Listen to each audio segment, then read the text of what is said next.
Shalom, selamat pagi Bapak Ibu Saudara-saudari yang terkasih di dalam Tuhan. Kita bersyukur Gema Kabar Baik kembali menyapa kita hari ini, Senin 12 Desember 2022. Firman Tuhan di dalam Injil Lukas pasal yang pertama ayat yang ke-25 demikianlah firman Tuhan. Inilah suatu perbuatan Tuhan bagiku, dan sekarang ia berkenan menghapuskan aibku di depan orang. Bapak Ibu Saudara, Lukas memulai kitabnya atau Injilnya ini dengan kisah keluarga Zakaria dan Elisabet yang bergumul karena mereka belum memiliki anak hingga masa tua mereka. Padahal mereka hidup dengan benar dan setia di hadapan Tuhan di tengah kemunduran kerohanian orang Yahudi di bawah pemerintahan Herodes yang diktator dan sangat korup.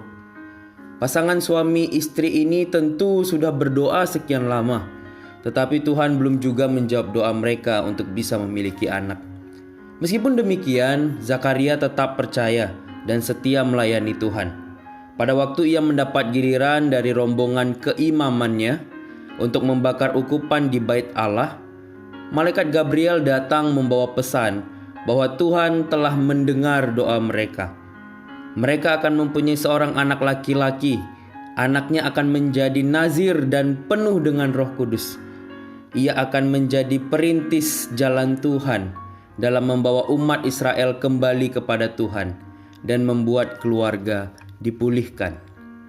Namun berita indah yang ditunggu-tunggu ini justru membuat Zakaria bimbang, karena ia menemukan bahwa faktanya ia dan istrinya Elisabet sudah tua. Mana mungkin lagi mereka memperoleh anak? Maka Zakaria pun harus membayar harga untuk ketidakpercayaannya itu. Ia tidak percaya bahwa tidak ada yang mustahil bagi Tuhan. Ia lupa akan apa yang Tuhan pernah lakukan terhadap bapa leluhurnya dulu, Abraham dan Sarah pada masa tua mereka. Akibatnya ia menjadi bisu. Namun ketidakpercayaan Zakaria tidak membuat Allah kemudian menarik perkataannya. Beberapa waktu kemudian Elisabet pun mengandung.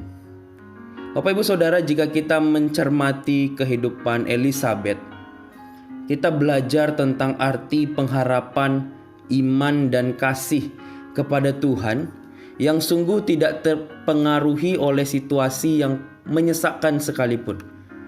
Ia dan Zakaria adalah pasangan pelayan Tuhan yang telah menikah bertahun-tahun lamanya. Mereka sangat setia kepada Tuhan. Hanya saja mereka tidak dikaruniai anak. Elisabet pun disebut seorang wanita mandul. Divonis mandul di masa itu adalah hal yang sangat menyakitkan. Tetapi Elisabet, meskipun ia banyak mendengar suara-suara sumbang itu, ia tidak menjadi lemah iman.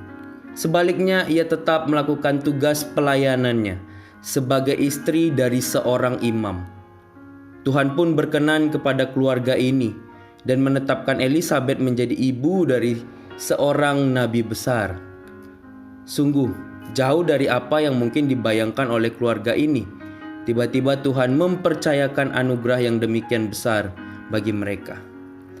Bapak Ibu Saudara, melihat kisah Zakaria dan Elisabet, kita dapat menemukan bahwa Tuhan bekerja menurut waktunya.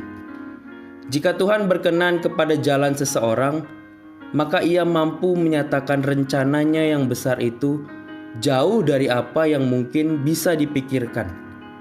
Seperti pengalaman Zakaria dan Elisabet, mungkin harapan yang pernah kita dambakan bertahun-tahun lalu rasanya telah terkubur dalam-dalam. Kita berpikir mustahil untuk terwujud.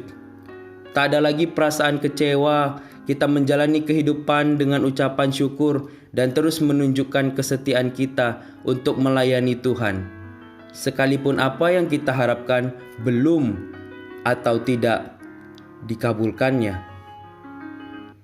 Demikianlah kita belajar bagaimana hidup dalam kesetiaan kepada Tuhan dalam segala situasi. Meski seolah tidak ada pertolongan dan tidak ada hal yang baik, namun seharusnya kita akan tetap setia melayani Tuhan. Bapak Ibu Saudara, Zakaria dan Elisabet telah membuktikan bahwa Tuhan selalu punya rencana yang baik di dalam kehidupan kita.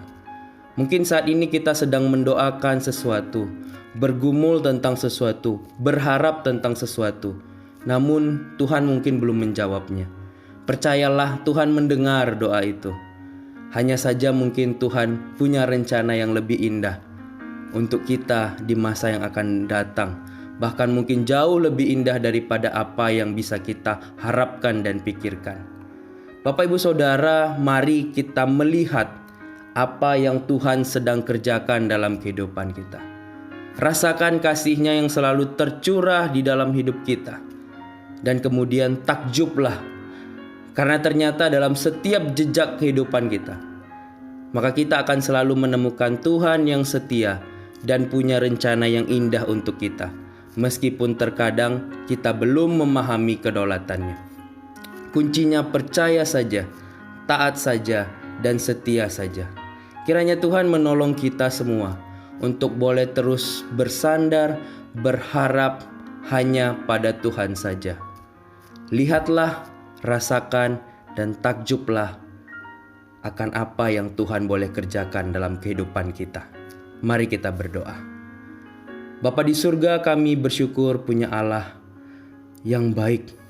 Kami bersyukur karena kemudian kami yakin bahwa di dalam Engkau ada selalu rencana yang indah yang Tuhan sudah siapkan di dalam kehidupan kami. Mungkin saat ini kami belum mengerti Tuhan, tetapi kami percaya Tuhan punya rencana yang baik. Ajar kami terus punya iman yang kuat di dalam Tuhan. Ajar kami untuk terus bersandar dan menyerahkan sepenuhnya kehidupan dan masa depan kami ke dalam tangan Tuhan.